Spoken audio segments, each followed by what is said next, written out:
학교에서 가르쳐주지 않는 일본사이고요. 이분은 본래는 그 외교관이셨다가 일본에서 이제 오랫동안 일본 통으로 계시고 거기서 G20도 이 주관하시고 그랬다가 이제 어느 순간 본인도 이 어떤 자본주의 시장 사회를 살면서 자본주의의 사회의 일원답게 살고 싶다라는 생각에서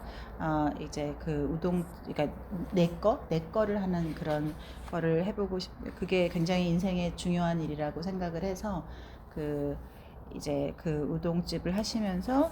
그동안 이제 신문사나 이 잡지사에 기고했던 글들을 여기에 모은 것입니다. 그래서 여기서 맨 처음 프롤로그로 시작해서 18가지 분야에 걸쳐서 여러 가지 일본에 대한 설명을 하고 있거든요. 근데 이 책의 전체는 에도 시대라는 것을 설명하려고 하는 거예요. 그러니까 막연히 에도는 뭐야? 뭐 이렇게 하는데 에도는 지금 동경의 옛 이름이고 우리 서울이 한성이 옛 이름이었듯이 에도 시대라고 하는 것이 한 260년 동안 이에야스가 막부를 시작하고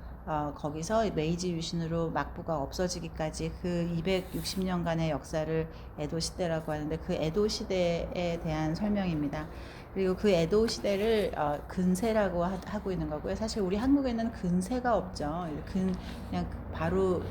이제 에인션트에서 사실 우리는 근대로 넘어와 버린 것인데 여기 이 일본의 근세에 대해서 설명하고 있는 거고요. 그래서 에도가 어떻게 탄생했는지 또 각각의 특이한 거 그리고 뭐 먹는 거 입는 거 어떤 문화 전반에 대해서 18가지의 걸로 하고 있습니다. 그래서 이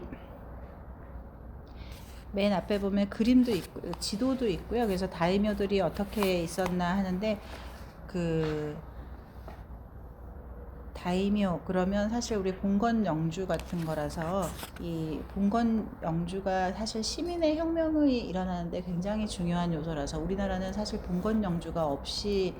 근대가 돼버렸기 때문에 사실 우리의 많은 무의식이 저 옛날 에인션트 농경 생활에 이렇게 해서 지금 이 근대에 적응을 못하는 반면 이렇게 이 봉건 사회를 지방자치를 해봤던 사람들은 훨씬 더 근세로 넘어오는 거에 자연스러운 그 지적 발달 사항이 되어 있다는 것을 유럽 역사에서도 그랬는데 재밌게도 이 다이묘는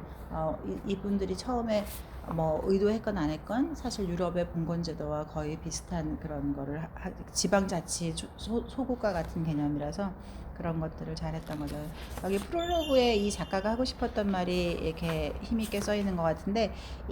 여기서 이 잘못된 질문은 있어도 잘못된 답은 없다. 근데 우리가 한국에 대해서 저도 정말 꽤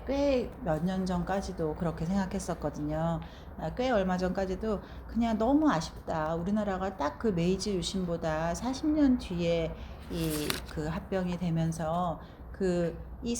그냥 그 통한의 40년만 우리가 먼저 개화를 했었다면 그때 쇄국을 하지 않고 어떻게 단 40년의 뒤처짐으로 이렇게 일본과 우리가 갈라졌을까. 저도 항상 그 40년을 통한스럽게 생각했고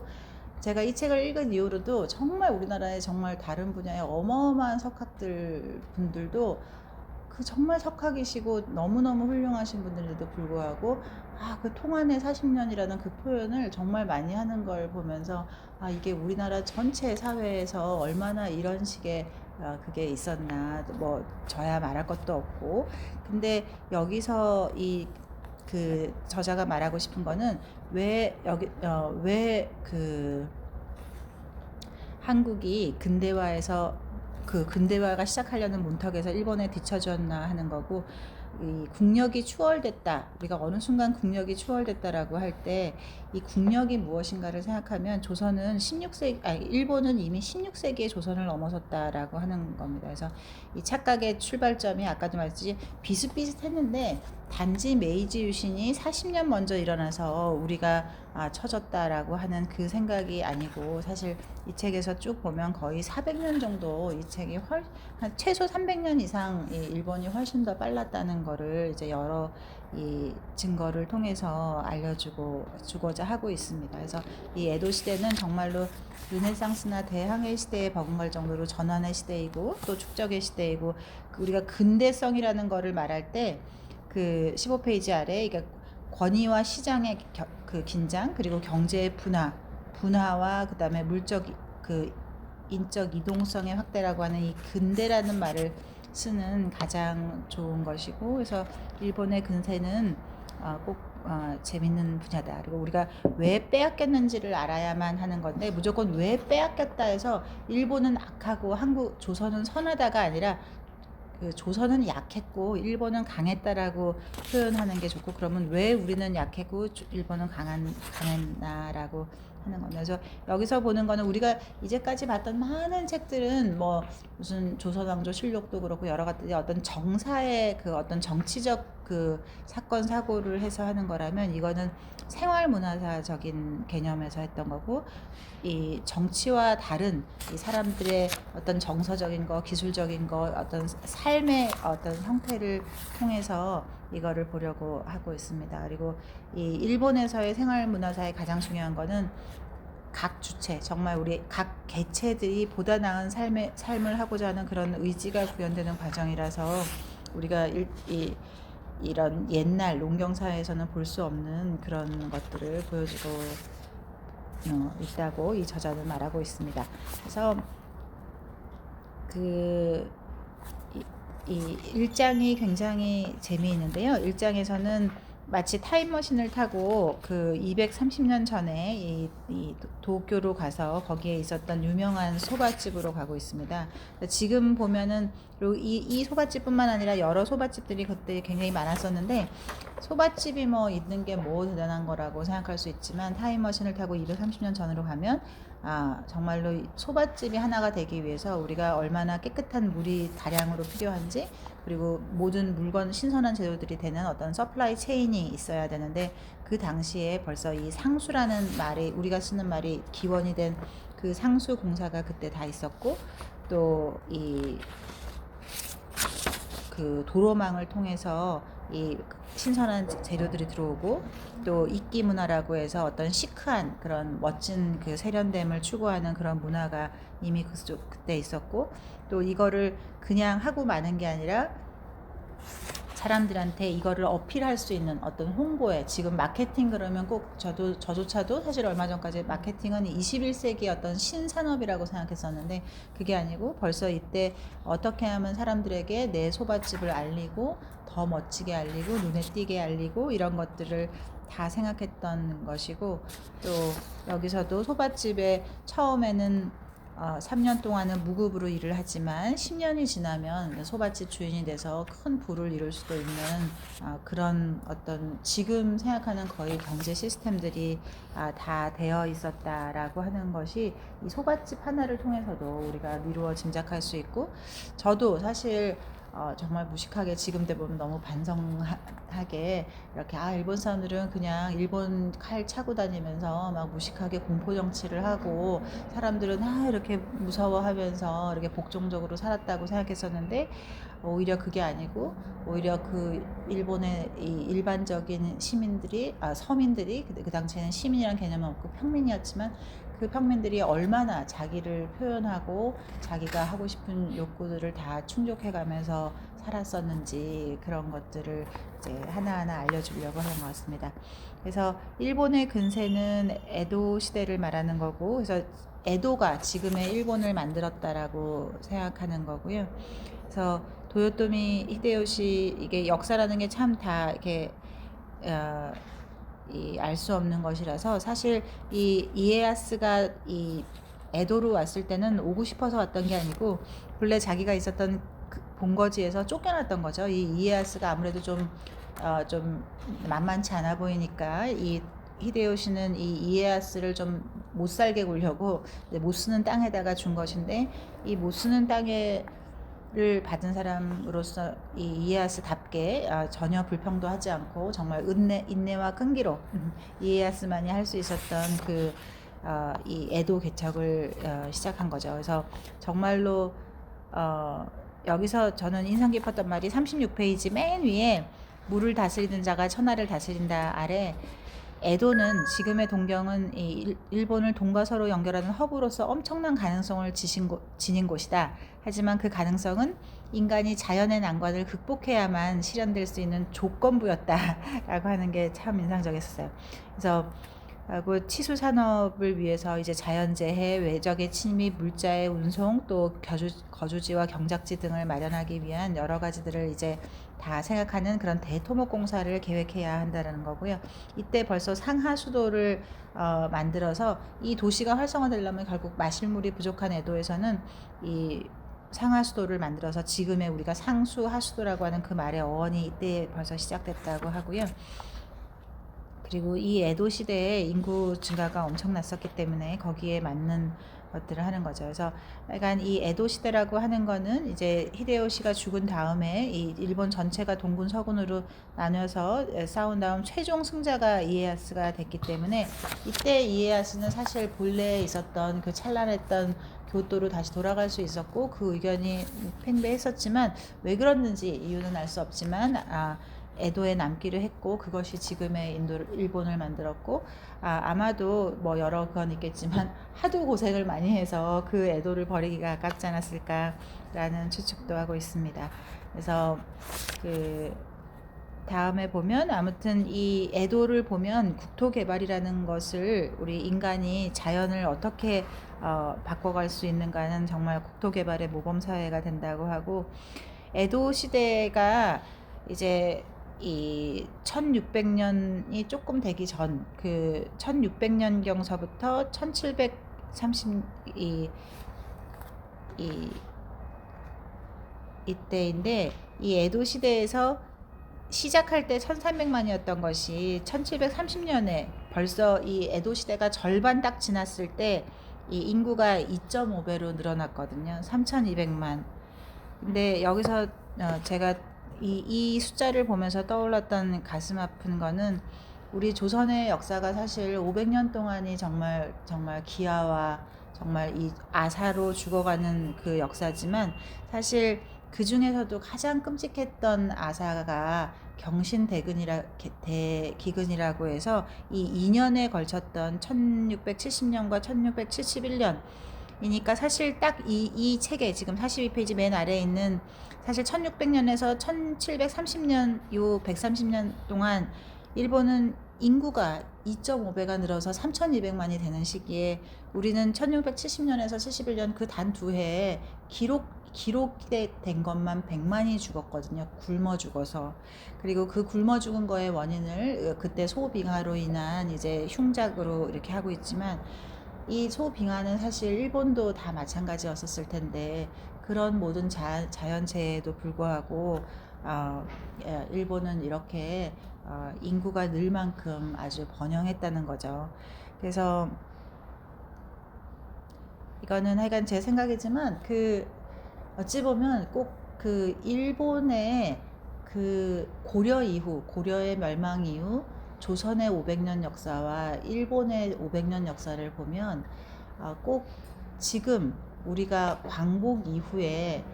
남한의 70년 역사와 북한의 70년 역사를 보는 것 같아요. 처음 시작할 때는 북한이 훨씬 더 잘 살고 모든 전기가 남아돌고 모든 이 동북아의 최첨단 공업시설이 다 북한에 있었기 때문에 매우 잘 살았고 또 사회주의를 했었기 때문에 일사불란하게 단 한 번의 소요도 없고 척척 승승해서 1960년대 초에 전 세계 어떤 그 신문에 났던 코리아의 기적이라고 하는 거는 다 대동강 평양의 기적을 말하는 것이고 이렇게 코리아의 기적이라는 게 외신에도 많이 있거든요. 그렇게 승승장구하고 전 세계에서 이렇게 이목을 받았던 북한은 저렇게 무너져 버렸고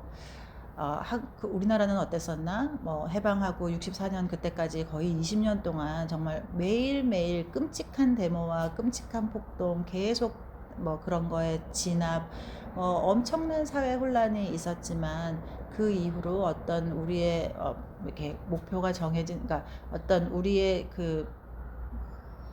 이렇게 이게 옳다라고 생각하는 길이 정해지는 순간 이제 일사불란하게 이제 우리가 움직여져서 이렇게 오늘의 이걸 만든 것처럼, 사실 우리가 일본에 대해서 알게 모르게 굉장히 무시했던 거는 걔네들은 맨날 칼차고 싸움만 하던 애들이야, 그런 것들이 있었지만, 사실 고려 멸망하고 고 한 1400년대 1500년대 이 100년 동안 그 전국시대라고 해서 일본은 엄청난 싸움을 하고 막 이렇게 뭐 정말 전국시대로 그렇게 싸움을 했지만, 그 100년이 지난 다음 그 이제 옳고 그름, 승자와 패자, 누가 앞설 것인가 뒤처질 것인가가 결정된 다음에는 정말로 그 이후로 이렇게 일사불란하게 전 세계를 선도하는 그런 것이 벌써 1600년 그 초서부터 이렇게 됐다고 하는 거를 보면, 그렇게 해서 300년 이상의 어떤 앞선 문물을 스스로 선도해 왔다는 거를 보면, 이게 같은 비슷한 문명이라고 하더라도 우리가 사실 고려 때만 해도, 고려 때까지는 우리가 조선이 이 한반도가 훨씬 더 일본보다 나았었지만, 사실 고려 이후에는 거의 모든 역사에서 못하고, 근데 사실 조선 초기 100년은 그래도 큰 소요 없이 이렇게 먹고 살았기 때문에, 사실 전국시대, 일본의 생교쿠 시대, 그 전국시대에 맨날 사람이 죽어나가던 그 전쟁에 비하면 마치 평화로운 것 같이 보였지만, 그것이 어떤 가치관이 없는 상태에서 그렇게 됐을 때 얼마나 처참한 기근이 됐는가가, 이 130년 동안에만도 이렇게 1300만의 인구가 3200만이 될 수 있는 어떤, 결국은 인구가 늘어난다는 거는 그게 가장 정확한, 얼마나 그 나라가 부강하고 안정된 나라를 보이는 거라면, 그때 조선이 얼마나 해마다 엄청난 숫자가 정말 굶어 죽었었는지, 그런 것들을 사실 조선시대 내내 사실 굶어 죽는 사람들이 길에 널려 있는 그런 시대였다는 걸 참 가슴 아프게 생각하고, 그렇다고 뭐 너무 뭘 비하하거나 그런 게 아니라, 누구나 그렇게 잘못된 판단을 할 수 있구나. 조선의 왕들은 왜 그렇게 하고 싶었겠어요. 다 잘하려고 했었을 텐데 잘할 의도가 좋았다고 해서 결코 좋은 결과를 내는 건 아니었구나. 이런 것들을 배우면서 또 이게 오늘의 어떤 새로운 나아갈 길을 생각할 수 있을 것 같습니다. 그래서 여기서 제일 중요한 게 자유로운 상업의 보장을 한다는 게 굉장히 큰 거죠. 우리가 결국 인류사는 농경사회에서 상업사회를 거쳤느냐 안 거쳤냐가 따라서 굉장히 이 문명의 발전이 틀린데, 이 조선은 상업사회가 갑자기 없어진 거죠. 사실 고려 때만 해도 굉장히 오히려 그 고대였음에도 불구하고 매우 활발한 상업사회였었는데, 이게 그 조선에 대해서 이 상업을 완전히 범죄시했기 때문에 이제 상업하는 사람들은 다 이제 처벌당하고, 그것도 아주 뭐 끔찍한 처벌을 당했기 때문에 상업이 없어진 반면, 일본은 더욱 자유롭게 상업을 보존했기 때문에 우리가 아는 어떤 경제관념이나 이런 것들이 다 이 상업의 시대를 거쳤느냐 안 거쳤느냐에 따라서 우리의 어떤 이 가치관이 굉장히 달라지는 것 같습니다. 그래서 전에 얘기했지만 우리가 젠틀맨 그러면 굉장히 뭔가 좋은 긍정적인 뜻이잖아요. 젠틀맨의 한국식 이 번역이 뭔지 아세요? 신사. 저도 최근에 한 건데 지주랍니다. 지주. 근데 우리가 똑같은 지주라는 말을 얼마나 이렇게 다르게 하는, 우리는 지주 그러면 나쁜 거, 나를 뺏어가는 나쁜 사람들, 이런 뜻이지만, 영국이나 이런 상업 사회를 한번 거쳤던 사람들에게 지주라고 하는 건 굉장히 좋은 거죠. 나에게 도움이, 하여간 내가 서로 상호간에 덕을 볼 수 있는 사람, 저 사람한테 뭘 팔거나 저 사람한테 뭐 일을 수주받거나 뭘 이렇게 해서, 그래서 그 사람들도 자기의 도리를 다하는 그런, 내가 워너비 같은 것이 어떤 젠틀맨이라면, 우리는 지주 그러면 굉장히 나쁜 뜻으로만. 근데 그 차이가 뭘까? 그러면 상업 시대를 거쳤나 안 거쳤나, 그냥 농경 시대에는 무조건 파이가 똑같기 때문에 내가 못 먹는 건 누군가 뺏어간 거기 때문에 나 아닌 남은 다 뺏어가는 사람은 다 적이고 그러지만, 상업 시대를 거치다 보면 적과 동지가 따로 있는 게 아니고 서로가 이렇게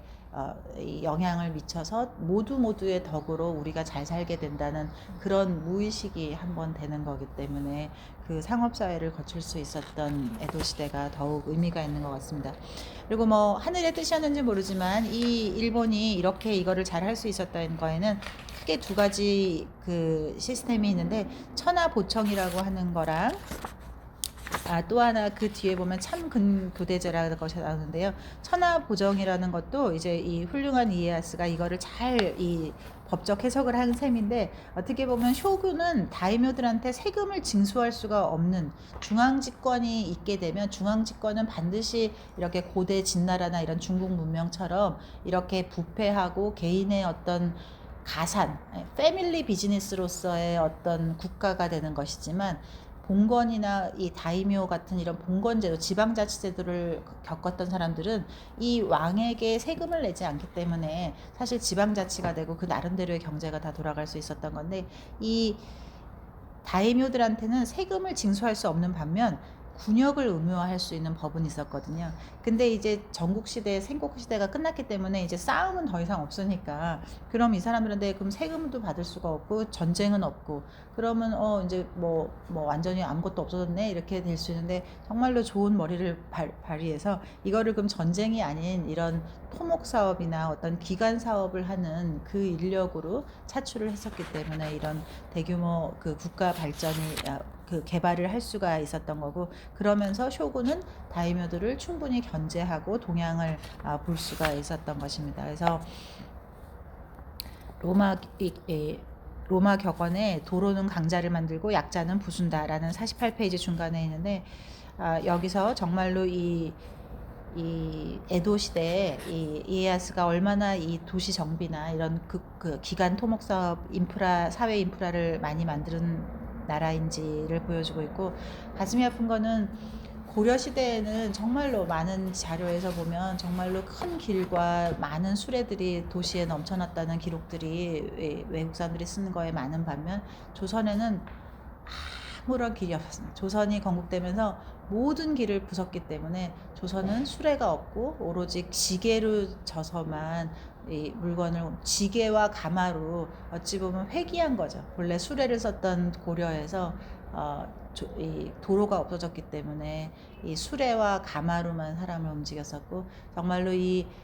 6.25 전쟁이 터졌을 때까지도 정말로 얼마나 이 우리나라에 도로가 없었으면 정말 이 연합 유엔 군들이 와서, 그때 이미 세계대전을 많이 치러본 연합군들이잖아요. 근데 그 연합군들이 우리나라에 와서 너무너무 힘들어했던 게 길이 없어서, 그래서 길로 어떤 탄약이나 이런 거를 보급 수송을 해야 되는데 길이 없으니까, 근데 뭐 수레로 하는 이 A 프레임이라고 해서 전 세계적으로 유명해진 이 지뢰로 지어 날려 쓰는 게 한계가 있잖아요. 그래서 그때 이제 뭐 말로도 날르고 뭐 여러 가지를 그걸 했다고 하는데, 우리가 이 어찌 보면 조선 사회의 어떤 단면을 할 수 있는 것 중에 이 길을 다 없앴다는 게 얼마나 이 어떤 정통성이나 이런 거에 자신이 없었는지, 그런 것들도 있는 것 같아요. 자, 아무튼 이렇게 에도는 훌륭한 이제 사회 인프라를 하나하나 갖춰간 거죠. 두 번째는 또 우연히 만든 역사, 이렇게 그 참근교대제라고 하는 것인데, 이 전국에 이제 다이묘들이 그렇게 이제 200 몇십 곳이 있다 보면 이 다이묘들이 도대체 무슨 생각을 살고 있는지, 뭐 반란을 꿈꾸는지 뭐 여러 가지를 해야 될 텐데, 이제 소식을 모르다 보면 애꿎게 잡아 죽이고 뭐 이런 것들이 많을 텐데, 오히려 이 사람들을 계속 오가게 하는 거죠. 그래서 이 일정 기간 1년을 서울에, 1년을 에도에 있고 1년을 다시 돌아가게 되고. 근데 여기서 그 51페이지 그림이 굉장히 인상적인데, 이 사람들이 참근 교대제를 하기 위해서 한 다이묘에서 이쪽으로 오는 길 자체가 812명의 인원이 그려져 있거든요. 우리가 보통 이런 행렬을 볼 때 제일 유명한 게 우리 정조가 그 수원 행성 행차하는 거, 이런 걸 보는데, 이런 거를 그런 왕 혼자 뭐 1년에 한 번 하는 게 아니라 이 전국에 200 몇십 개의 다이묘가 매년 한 번은 가고 한 번은 오고, 그렇게 치면 뭐 최소한 한 500 몇십 번, 600번에 가까운 이런 행렬이 전국을 수천 킬로를 달려서 이렇게 하니까, 그 오가는 길에 모든 숙박, 뭐 음식, 모든 것들이 서로 이게 교환되지 않았을까. 그 교환되는 것이 이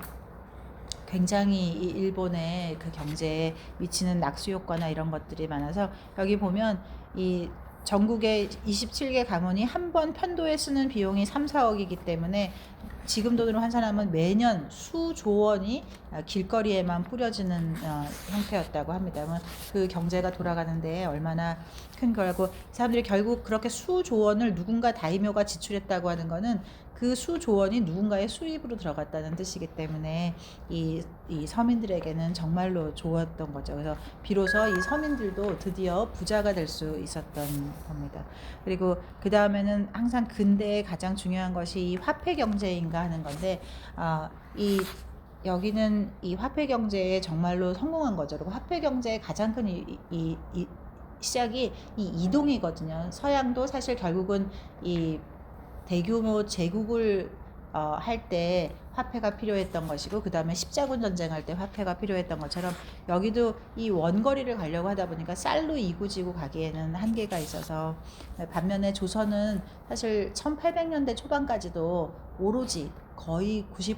95% 이상을 오로지 물물 교환으로만 했기 때문에 내가 야채를 살라 그래도 쌀을 가져가야 되고, 이런 정말로 상상하기 힘들 정도로 그 전 세계 이 역사에 있어서 보기 힘든, 그 당시로 봤을 때 보기 힘든 정도의 그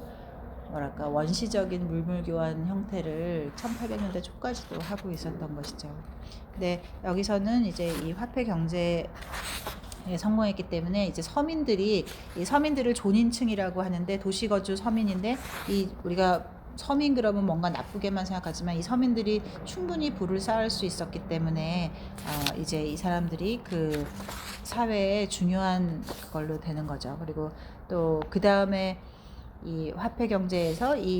그 나중에 우리 번이 없어지고 메이지 유신 이후에 현이라는 것이 생기면서, 그때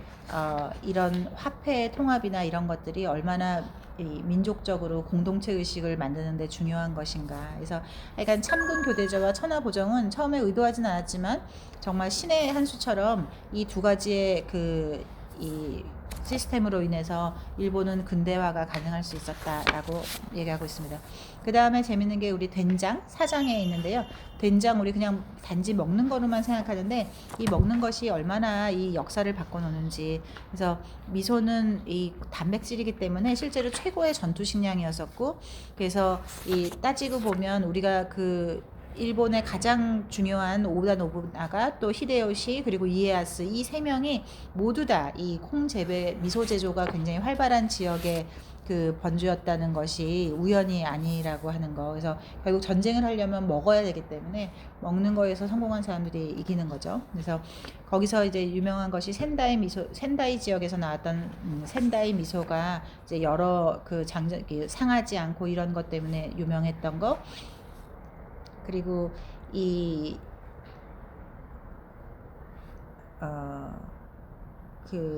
그 다음에는 산슈 미소라고 하는 것이 지금의 하초 미소라는 거에 원형이 되어 있었고, 그래서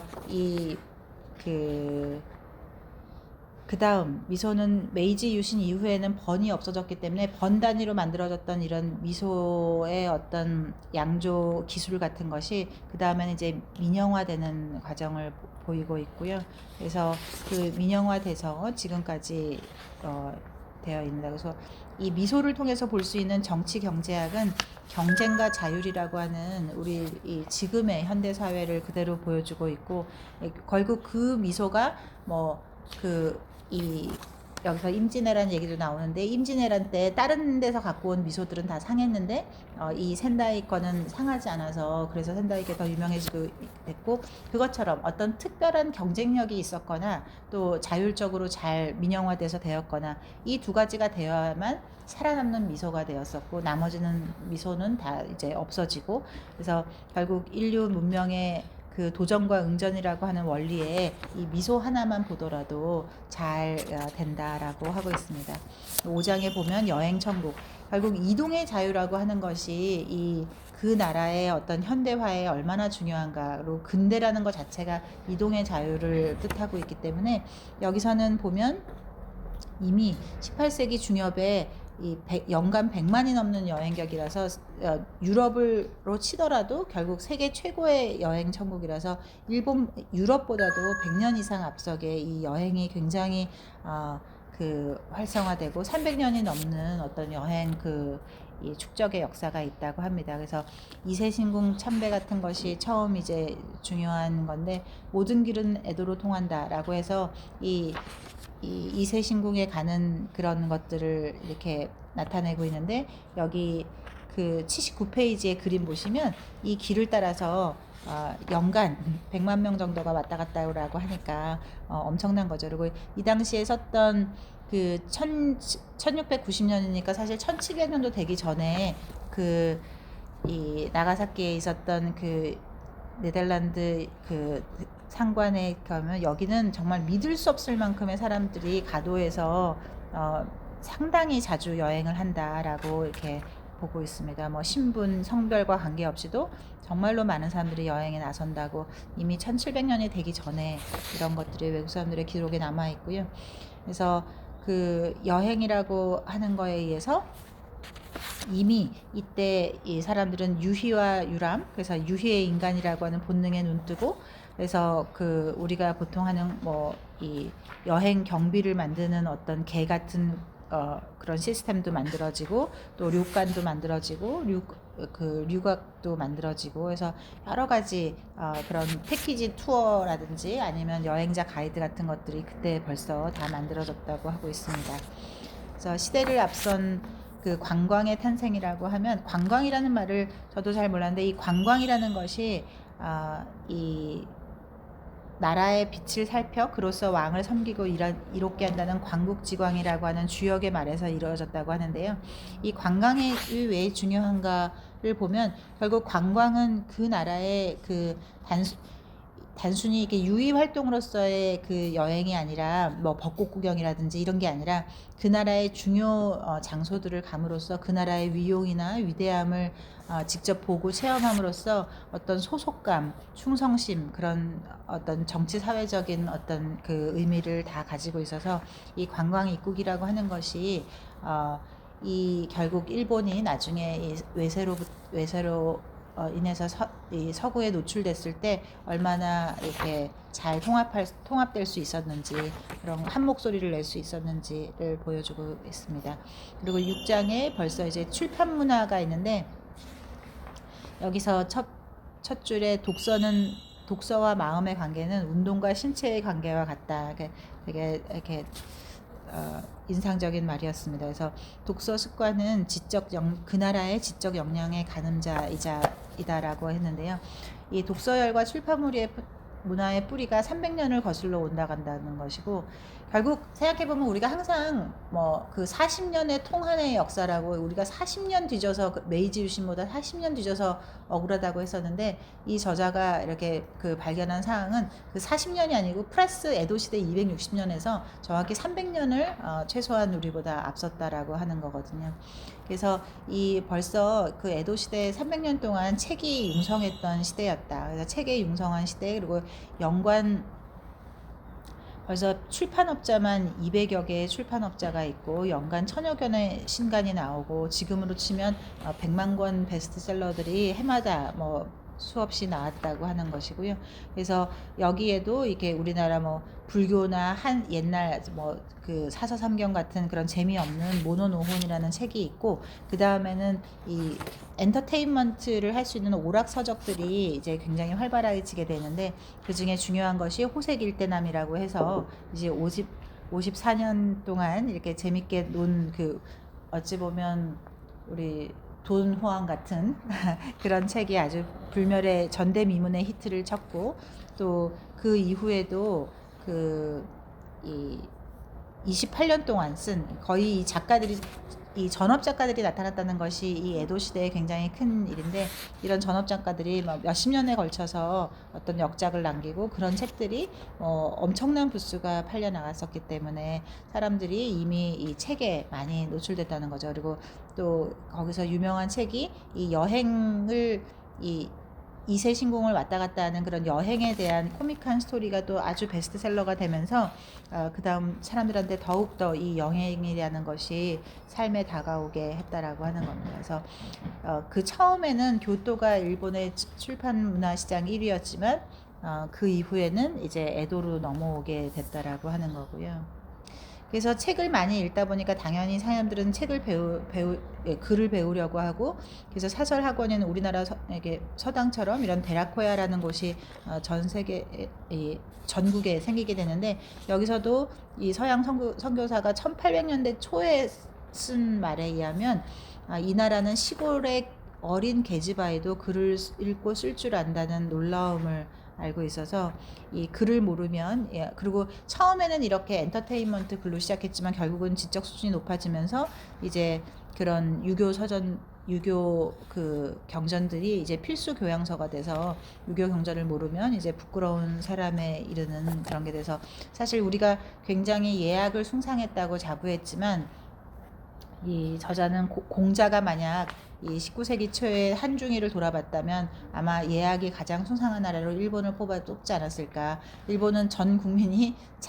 자발적으로 어떤 유교를 이었다면, 우리나라는 성리학의 법통을 이었다고는 하지만 사실 인구의 오로지 3% 미만의 사람만이 글을 읽었기 때문에 3% 이외의 사람들은 글을 안 읽을 뿐만 아니라 못 읽게 아주 적극적으로 했었어서, 한문은 물론이고 언문처럼 읽기 쉬운 것조차도 그 어떤 양반들의 아주 의도적인 방해로 글 자체를 읽을 수 없게 만들었던 어떤 어떤 사회 지배 구조들의 어떤 생각이, 이렇게 서민들이 인구의 70% 이상이 이미 누구나 책을 그 어려운 한자를 읽고 쓸 수 있었던 일본과, 이보다 300년 뒤인 이 그 구한말에도 우리는 오로지 전 국민의 3% 미만만이 글을 읽고 쓸 수 있었던 거를 생각하면 사실 훨씬 더 이 나라가, 이 일본이 사실은 굉장히 자신이 있었던 거죠. 이 국민들이 아무리 배워도 이 체제가 무너지지 않을 거라는 자신감이 있지 않았을까, 그런 생각은 합니다. 그래서 이때 이미 판권이라는 것도 나오고, 또 지적 재산권을 보호한다는 의미도 이미 이때 다 나와 있다고 하고요. 또 재밌는 거는 책이라는 것이 그 당시에 굉장히 비쌌기 때문에 대본업, 또 대본업이 이미 돼서, 사실 지금으로 치면 공유경제 개념이 이미 되어 있다고 하고요. 그래서 사실 사람들이 훨씬 더, 사람들을 통제하지만 않으면 사람들이 얼마나 더 좋은 쪽으로 갈 수 있는가. 그래서 그 문화 융성이 결국은 시장을 활성화시키는 거에 가장 중요했다라고 하는 거고요. 그래서 이 사실 그 유럽의 그 어떤 지적 폭발도 이 출판 문화에 의해서 된 거라면, 이때 이미 에도는 그거를 자생적으로 이미 하고 있었다고 하는 겁니다. 그리고 7번에 그 다음 교육, 출판을 하려면 결국 교육을 해야 되는데, 그래서 여기 보면 이제 현대에도 사실 문맹률이 70%에서 80%면 보통 수준인데, 이미 이보다 몇백 년 전에 이제 인구의 7, 80%가 읽을 수 있다는 것은 굉장히 중요한 요소가 되고 있고, 또 1848년에 그 일본에 왔던 영어 교사의 말에 의하면 최상층부터 최하층까지 모든 계급의 남녀 아이들이 종이와 붓을 휴대하고 읽기 쓰기 교육을 받고 있다라고 경이로움을 표하고 있습니다. 그래서 높은 독서율 그리고 발달된 출판 문화였다는 것을 알 수가 있고요. 그래서 공교육, 사교육을 해서, 공교육은 이제 번교라고 해서 7, 8살에 들어가서 약 한 11년 정도를 배워서 이제 한 19살쯤에 나가는 것을 말하고 있고요. 그 다음에는 이 평민들 사이에서 할 수 있었던 것들도 따로 있고, 그 다음에는 막부에서 직접 하는 어떤 교육기관이 있어서, 이 교육기관들은 이 세 가지가 나중에 다 같이 모여서 지금의 도쿄대학교의 원형이 되었습니다. 그리고 서민 중심의 데라요카코라가 더 중요한데, 이 서민들이 누구나 어떤 뭐 신분이나 이런 거에 관계없이 누구나 받을 수 있었던 사교육이었었고, 오히려 이 사교육은 굉장히 실용적이고 수요자 중심이었기 때문에 이 지금의 오히려 이 우리가 앞으로 나아가야 할 교육 방향과 더 맞지 않나. 그래서 이 학생들을 여러 학년이 다 같이 모여 있으면서 조금 더 잘 깨우치는 애들은 좀 더 다른 과제를 주고, 못 배우는 애들은 충분한 시간을 가지고 그거를 배울 수 있도록, 어찌 보면 현대 지금 교육의 문제점들을 이때 이 테라코야라는 이런 시스템이 해결하고 있는 모습을 오히려 보여주고 있고요. 그 다음에 일본에서 가장 중요한 이 주쿠라고 하는 어떤 시스템인데, 어떤 개인적으로 명망이 있는 지식인들이 스스로 자기 집에서 이제 그 문화생들을 모아서 하는 건데, 그 중에 유명한 것이 이제 요시다 쇼인의 이 그 주쿠에서 우리 뭐 이토 히로부미나 정말 이 역사적인 사람들이 거의 다 거기서 나왔다고 하는 거, 그리고 또 후쿠자와 유기치의 그 게이오 대학이 지금의 게이오 대학이 되고, 또 그 문화생들이 굉장히 일본을 주도했고요. 또 그래서 최근에 세워졌던 그런 마시스타 정경숙 같은 것도 이거의 후손이라고 보면 됩니다. 그래서 결국 지식 시장이라는 것이 이미 300년 전부터 있었다는 거, 그리고 어떤 유럽의 계몽 사상이라고 하는 것이 이때 이 사람들은 이미 자생적으로 되고 있었던 거죠. 그리고 그 다음 8장에 보면 뉴스와 신문, 이런 전단, 홍보에 대한 것이 나오고 있는데요. 재밌는 것이 이 2011년도 세계 신문 발행 부수에서 상위 10위권에 5개가 모두 다 일본 거였다고 하는 거고, 그 다음에 그 1위인 요미우리는 1000만 부로 세계 최고의 발행 부수를 나타내고 있는데, 이 요미우리가 벌써 17세기 초반, 우리로 치면 1600년대 초반에 낱장으로 이제 그 발행되기 시작했다고 하는 거. 그리고 그 요미우리 그 그림이 120페이지에 있습니다. 그래서 그 당시에는 이제 이런 그림과 글이 항상 같이 있는 것이 출판이든 신문이든 이런 것들을 보고 있고요. 그리고 또 여기서 이미 그 인쇄술 같은 것이 굉장히 발달하게 되고, 재밌는 것은 이때 이미 광고지의 효시인 히키후다라는 것이 되는데, 125페이지에 보면 여기 이 그림도 있고요. 그래서 어떤 그 사건 사고도 그 신문에 재밌게 그림으로 나타내고, 더 중요한 거는 진짜 이 시대에 벌써 이 광고지가 있었다는 거죠. 맨 앞에 우리 그 소밭집 얘기에서 나왔듯이 그때도 이 광고 전단을 했는데, 이 광고지라는 것이 얼마나 이런 현대 어떤 상업 시스템하고 잘 맞는지. 그래서 포목점에서 했던 것이 지금 1683년에 이제 최초에 한 것으로 되어 있고, 여기에 디자인적인 요소, 또 카피라이팅, 그리고 또 어떤 유명인들을 쓰는 어떤 홍보 전략, 이런 것들이 이미 다 있었다고 하는 겁니다. 그리고 이때 그 일본의 레오나르도 다빈치라고 하는 어떤 히라가 겐나이라는 사람의 어떤 그 문구는 너무 유명해서 그걸 사람들이 노래를 불렀는데, 그것이 아마 지금 CM송의 효시가 될 것 같다라고 하고 있고요. 반면에 이 조선시대는 이 조보라는 것이 있어서 아침에 승정원에서 발행하는 문서가 이제 있었는데, 이거는 결국 관보기 때문에 그냥 조정의 소식을 전하는 어떤 그런 사회에서 당연했던 거죠. 그래서 어떤 일본의 신문은 그런 이런 민간 주도의 이 민간인이 듣고 싶어 하는 내용이라면, 이 조선의 조보는 그냥 관에서 알려주고 싶은 그런 거를 이제 했다는 것이 굉장히 다른 것 같습니다.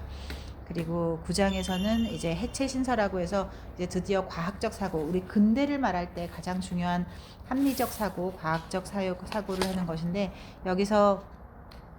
보통 그 전까지 동양의학은 뭐 기, 정, 신, 뭐 수양, 뭐 생명작용을 어찌 보면 어떤 생명으로 보는 것이 아니라 철학으로 보는 그런 것이었다면, 일본은 이제 이 1700년대에서부터 이미 어떤 서양의 해부학을 볼 수 있다는 거죠. 여기서 이 해체 신서에 대한 설명 중에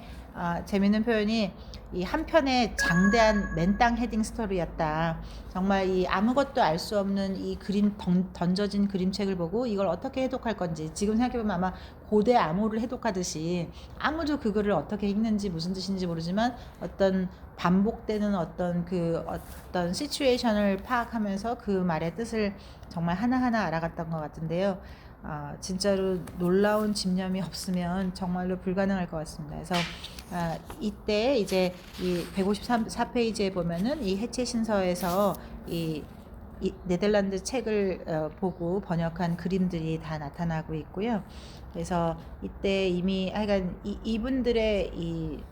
정말 노력과 집념으로 된 거라서 이게 그냥 단순히 번역돼서 수입한 책하고 굉장히 달랐을 것 같습니다. 그리고 그 이후에 외과 수술에 대한 것도 136페이지에 나오는데, 외과 수술도 서양이 사실 1846년에 에테리를 했던 것이 최초라고 되어 있는데, 여기서는 1804년에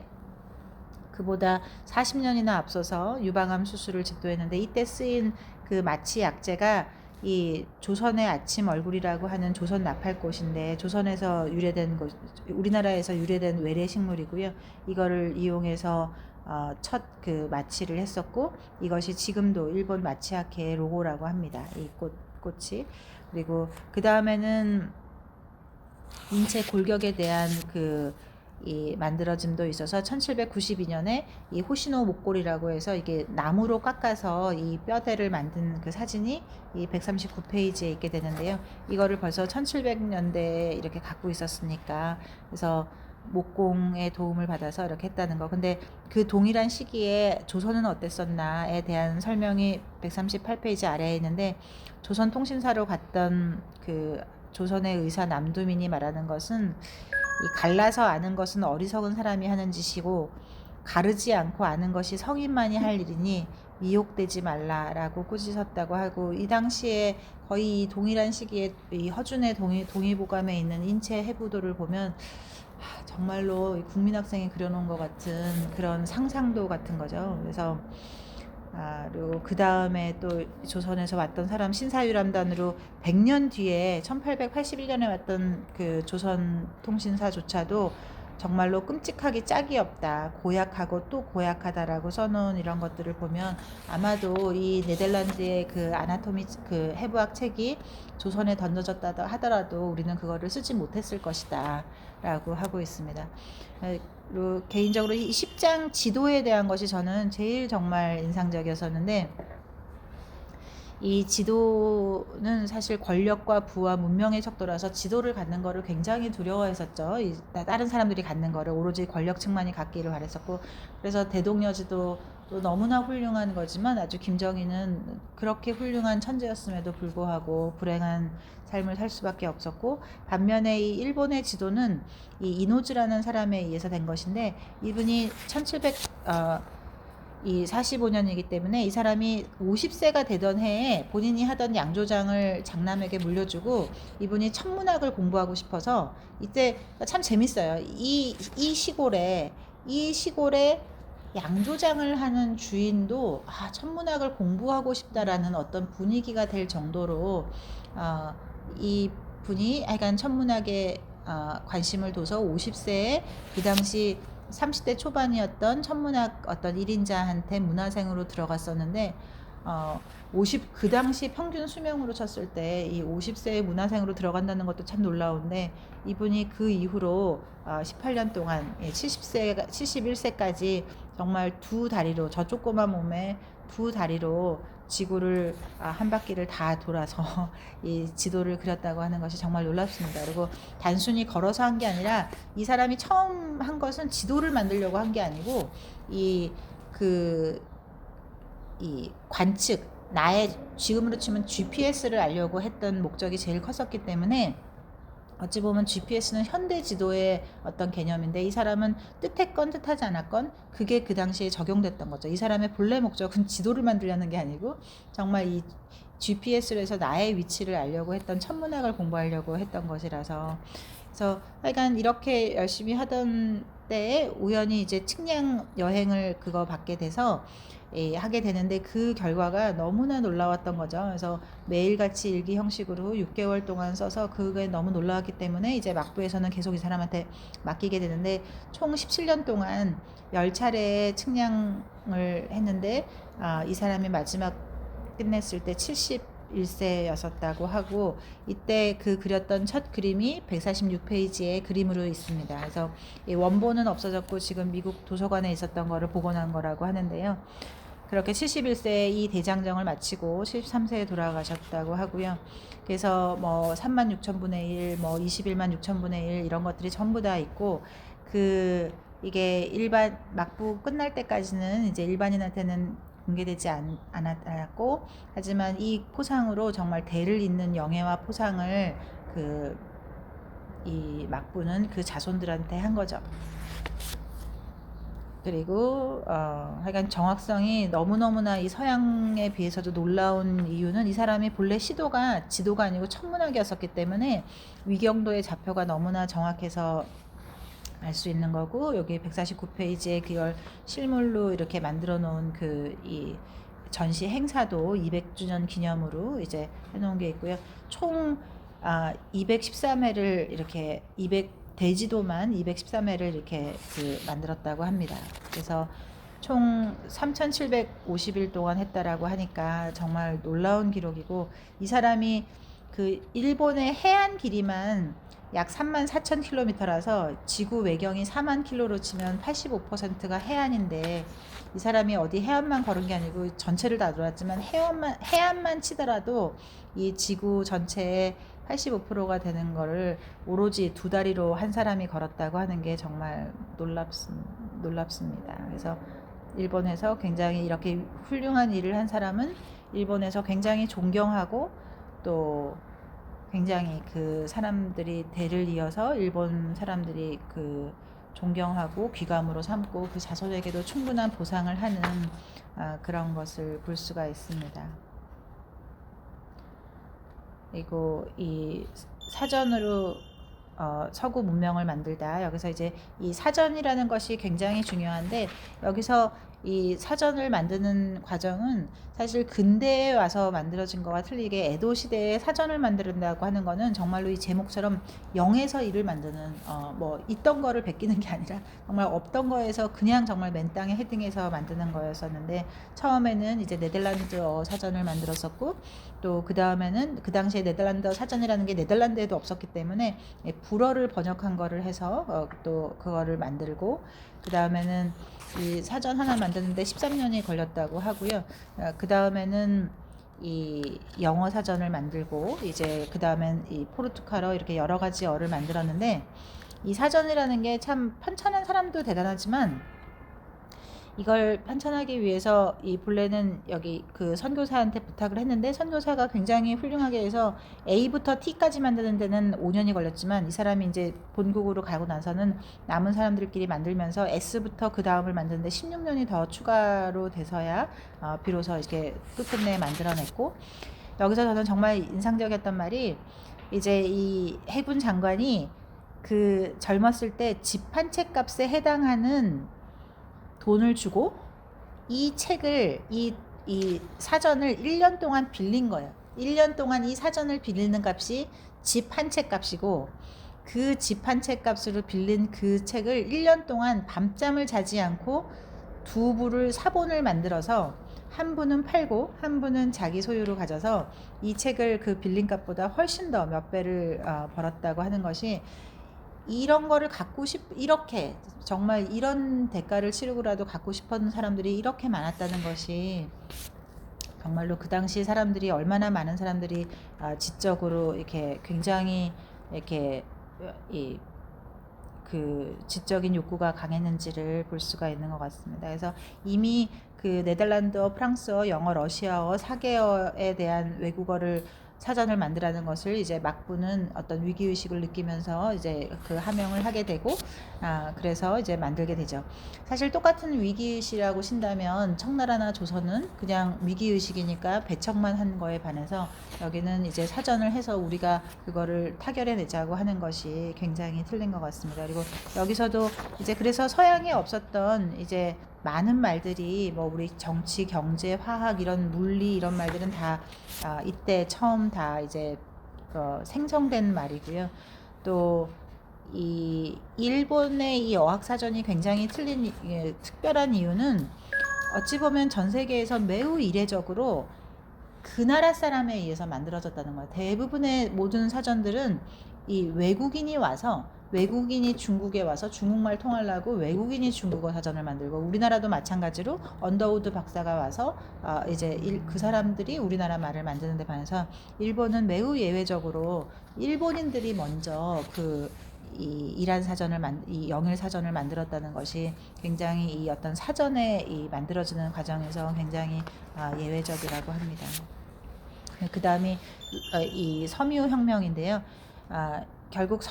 결국 이 영국의 산업혁명을 이룬 것도 결국은 면 산업 때문에 일어났던 것인데, 여기 일본에서도 면은 특별한 위치를 차지합니다. 그래서 사실 면은 맨 처음에 14세기에 중국에서 왔고 또 15세기에 조선 그리고 16세기에 일본으로 오게 되는데요. 사실 모든 산업혁명은 다 어찌 보면 산업 스파이 도둑질에 의해서 되는 거라면 이제 그렇게 이게 넘어가게 되는데, 중요한 것은 그걸 어떻게 발전했느냐는 굉장히 다른 거죠. 여기서도 정말 안타까운 역사가 우연히 여기 있는데 169페이지 중간에 보면 이 16세기 초에 사실 우리나라도 굉장히 은이 많았었기 때문에 이 은을 잘 추출하는 최첨단 기술이 우리나라에 있었는데 그게 그냥 헛술하게 넘어가 버린 거죠. 그 중요한, 지금으로 치면 반도체 기술 같은 건데 그게 그냥 넘어가게 돼서 일본에서는 그거를 굉장히 이제 잘 해서 그게 어떤 그런 전쟁과 모든 그 재원 확보에, 그리고 전 세계에 결국 일본이란 나라가 전 세계에 알려진 것이 결국 금과 은이 많은 나라로 유명해졌었기 때문에 그렇게 단번에 세계 최대의 은 생산국으로 뛰어넘을 수 있었던 방면, 조선은 그냥 낙후되게 돼 있었고, 그리고 면도 우리나라에서 먼저 전달해 줬지만 사실은 이것도 이 똑같은 과정이 그냥 우리나라에서는 계속 그냥 그 간의 수공업으로 이렇게 하는 거였다면 여기서는 드디어 상업화가 제일 중요한 분업이 이미 일본에서는 이루어져서, 그리고 또 약간 자본주의의 제일 중요한 것이 이 내가 소비할 거를 내가 생산하지 않는다. 그런 생산과 소비가 분리되는 그 분업, 그리고 그거를 매개하는 화폐, 이것이 가장 중요한 것이라면 이때 이미 일본은 이게 다 있어서 우리가 이 사람들이 면을 만들게 된 거고, 면을 만들려면 쌀 재배를 포기해야 되는데 사람들이 이미 화폐라는 것을 신뢰할 수 있었기 때문에 기꺼이 쌀 재배를 포기하고 면화 제조를 했던 거죠. 그래서 농촌에서도 자본의 축적이 이미 일어나기 시작했고, 그래서 아무튼 이 어떻게 소비하느냐 하는 경제 역량이 이미 그때 다 이 도시화가 일어나고, 그래서 이때 의료에 대한 혁명이 일어나게 되는데, 여기서 우리가 잘 아는 이 일본의 수건 문화, 이렇게 그 목욕탕에 가지고 가는 그 수건의 각종 그 그림과 이런 것들이 새겨지는 그런 수건의 디자인이나 이런 것들이고, 그 다음에는 이 노렌이라고 해서 그 가게 앞에마다 이렇게 커튼처럼 걸었던 이것도 역시 그 디자인적인 요소, 문화로 이렇게 문화이자 마케팅이자 상업이자 그런 비즈니스가 함께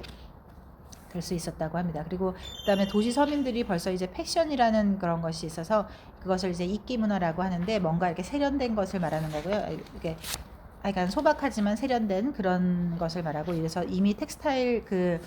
이 상업이나 이런 것들이 있어서 이미 이 그림에 그려져 있는 사람들의 의복을 보더라도 그때 이미 얼마나 보통 사람들도 이 멋진 옷을 입고 있었는가 하는 것인데, 이때서도 보면 여기에도 역시 당연히 일본에도 흉년, 기근, 자연재해가 될 것인데, 이 에도 시대의 한 중간이 그 소빙하였기 때문에 전 세계가 다 똑같았는데, 이때 똑같이 사치 금지령이 조선에서도 내려지고 일본에서도 내려졌는데, 이 일본에서는 그러면 이제 너무 화려한 옷을 입지 말고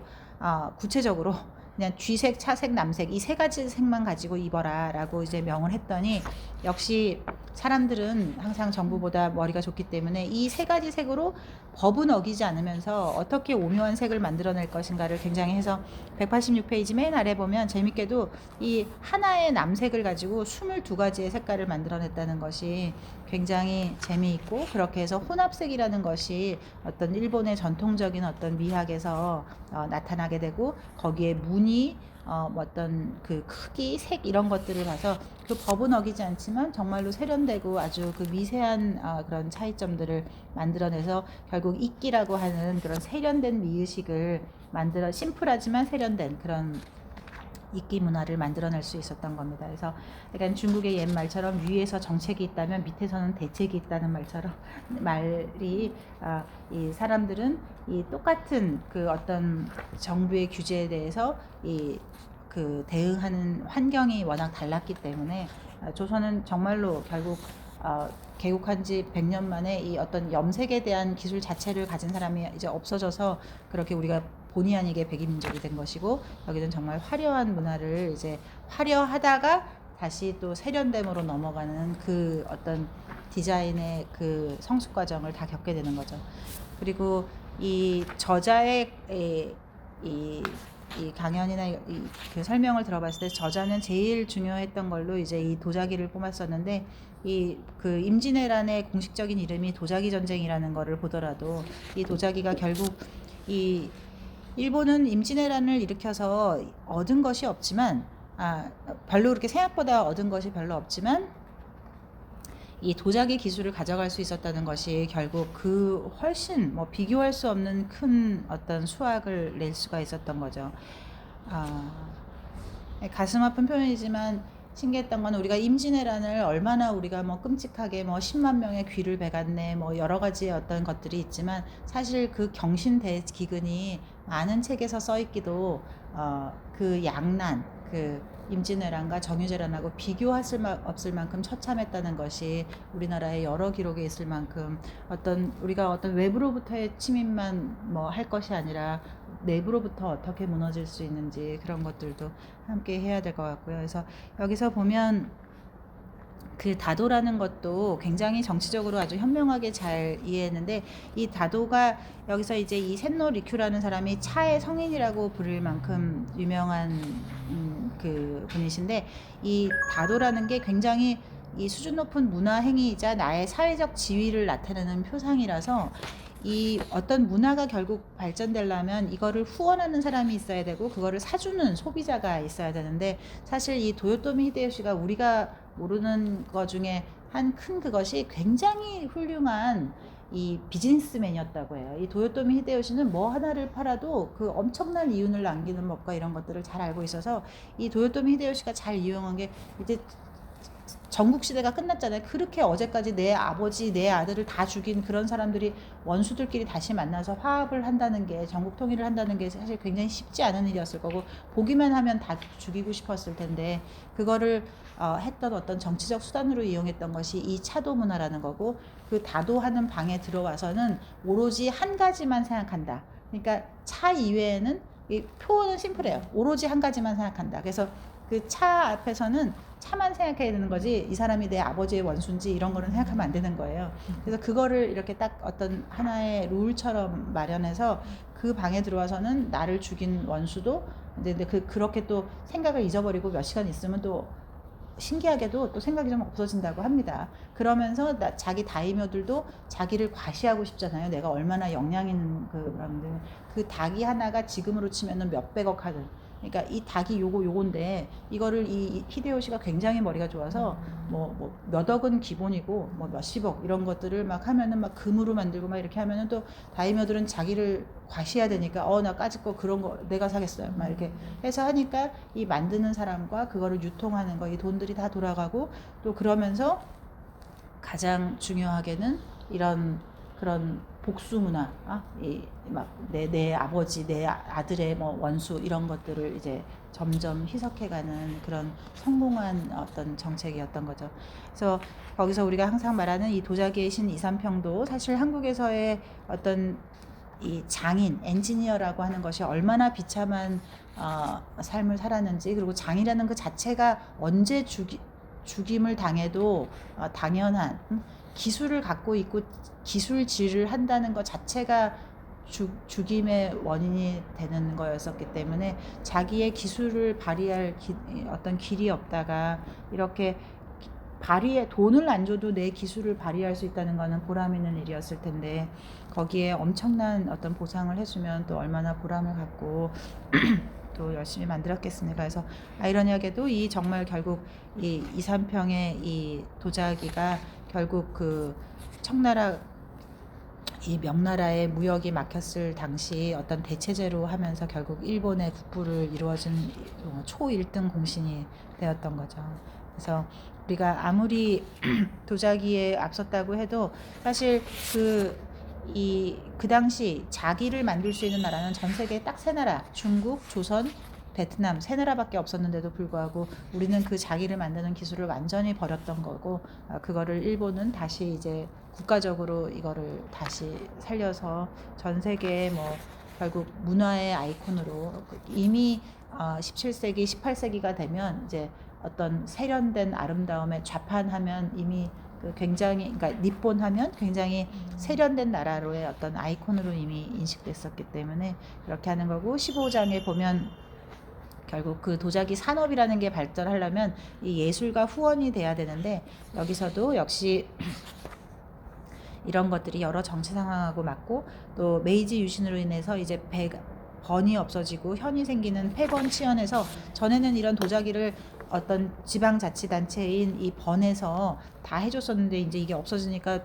낙동강 오리처럼 이제 민영화가 돼야 되는데 이걸 어떻게 할까 하다가 만국 박람회에서 판로를 찾고 그래서 1873년에 오스트리아에서 했을 때 이 1300평의 엄청난 부지에다가 하고 이 2m의 초대형 화병이 결국 역사를 바꾼 건데 이 화병을 얼마나 크게 만들 수 있는가가 그 당시 어떤 모든 전 세계 최첨단 어떤 그거였었는데 2m의 화병은 뭐 중국과 비교해도 압도적인 거였었기 때문에 왜 우리 그 외국 유럽 다녀보면 유럽 그 궁전 가보면 우리 보기에는 완전 촌스러운데 막 엄청 큰 화병 같은 거 있잖아요. 그게 결국 부의 상징이고 기술의 상징이었어서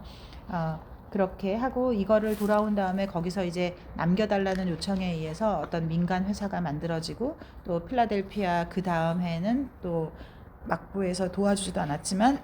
이제 이런 민관이 같이 해서 또 가게 되고 이렇게 해서 정말 이렇게 많은 사람들이 사주고 만들고 사주고 이런 그 순환들이 돌아가면서 결국은 문화 발전에 큰 긍정적인 사례로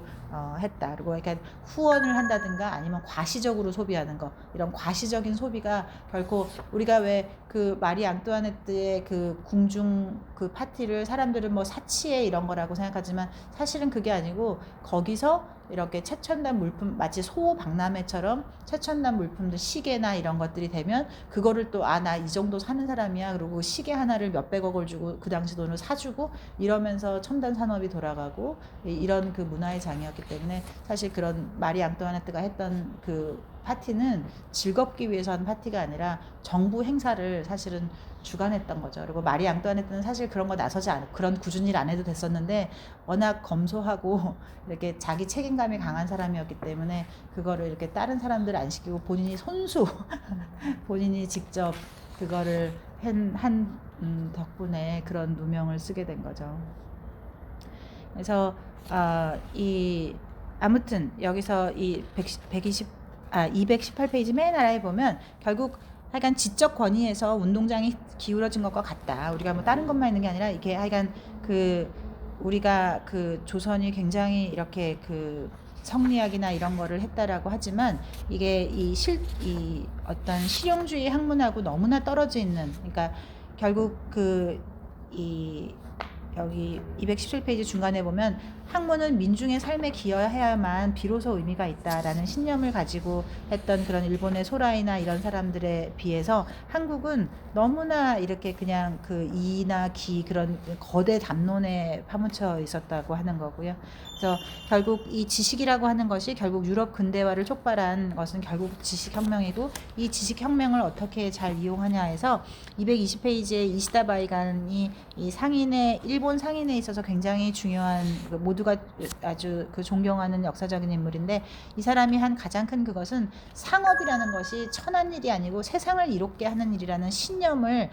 본인뿐 아니라 많은 사람한테 갖게 했다는 거죠. 그래서 220페이지 중간쯤에 약간 상업은 세상을 이롭게 하는 것이고 이 상인의 도가 무엇인지에 대해서 이 사람이 아까 그 주쿠라고 하는 이 사람이 이제 상인으로 돈을 많이 번 다음에 은퇴를 해서 본인 동네에서 집에 이렇게 그걸 해서 상인들을 가리키면서 상인들이 사실 돈을 번 상인들은 일본에 넘쳐나는데 이 사람들이 내가 지금 무슨 짓을 하고 있는 건지 나는 뭔지 이런 그런 존재의 위기감을 느낄 때 이 상인이라는 것이 얼마나 위대한 일인지 그리고 이 돈을 번다는 것이 얼마나 좋은 일인지 그래서 보면 이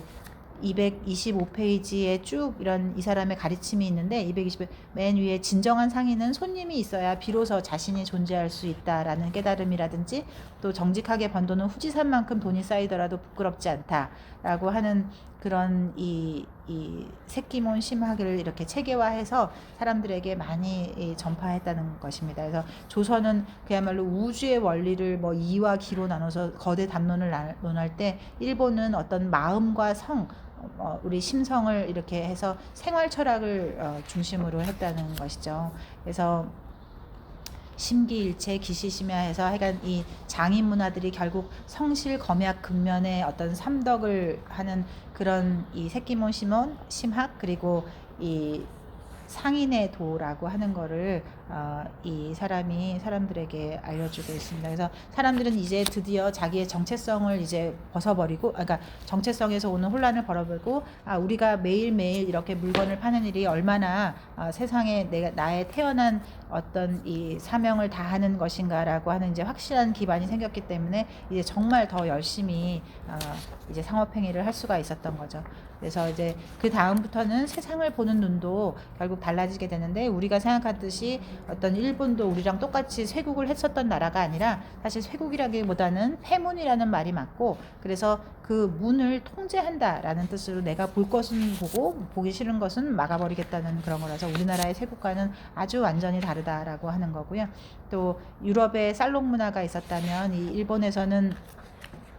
그 오란다 파티라는 것이 있어서 이렇게 똑똑한 사람들이 서로 모여서 지적 유의를 즐기면서 유학 그리고 심학 난학 이 세 가지를 이제 에도 시대를 관통하는 이 세 가지 지적 영역을 다 잘 했다고 합니다. 그래서 결국 도시화, 자본화, 시장화를 스스로 만들어낼 수 있었던 거죠. 외부에 의해서 된 것이 아니라. 17장에 보면 결국 화폐 개혁, 결국 이 화폐를 이 개혁했느냐 안 했느냐가 사실 이 상업사회로 가느냐 안 가느냐의 가장 중요한 건데, 여기는 어쨌든 성공했습니다. 그리고 스스로 해낸 것이고요. 그래서 이제 생코쿠 시대에 260년 동안 10번의 화폐 개혁이 있어서 뭐 금으로 썼다가 은으로 썼다가 그거를 또 뭐 85%로 했다가 뭐 90%로 했다가 뭐 여러 가지로 격상격하를 하면서 여러 가지를 했었지만 결국 이제 이 화폐 개혁은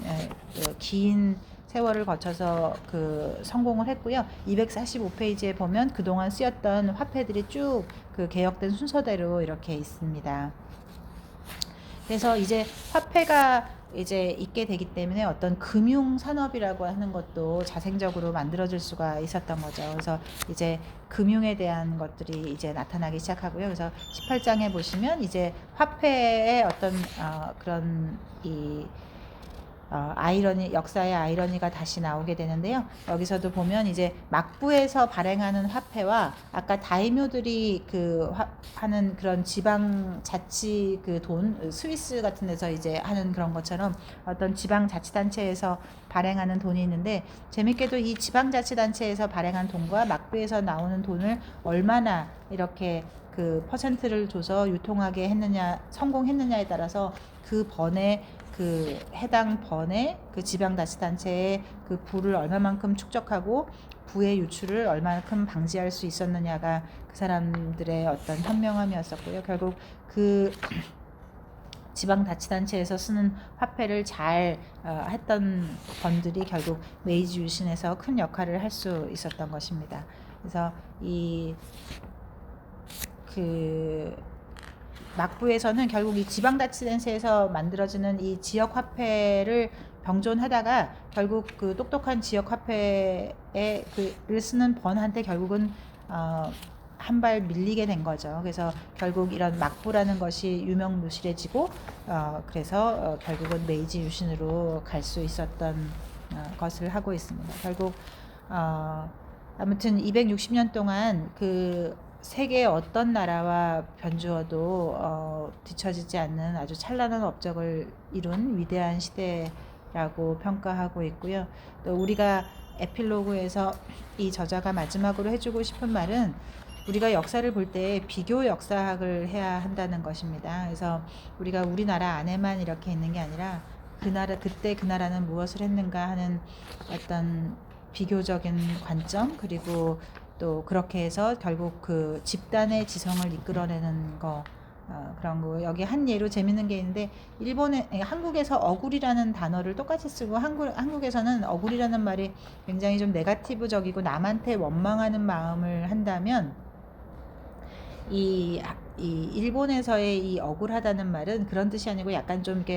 이렇게 착 가라앉아 있다는 뜻이고, 오히려 우리가 말하는 그런 억울하다는 뜻은 이제 구야시라고 해서 다른 말을 쓰는데 오히려 자신을 책망하는 마음이 더 커서 같은 단어도 굉장히 다르게 해서 억울함은 한으로 이어지지만 일본에서는 그런 것을 서력하겠다는 절치부심의 어떤 그런 뜻으로 하게 돼서 굉장히 문화적인 차이가 언어에 어떻게 반영되는지를 잘 보여주고 있습니다. 그래서 이렇게 일본 사람들은 스스로 역사를 바라보고 그리고 가리키고 배우고 하는 역사관과 세계관이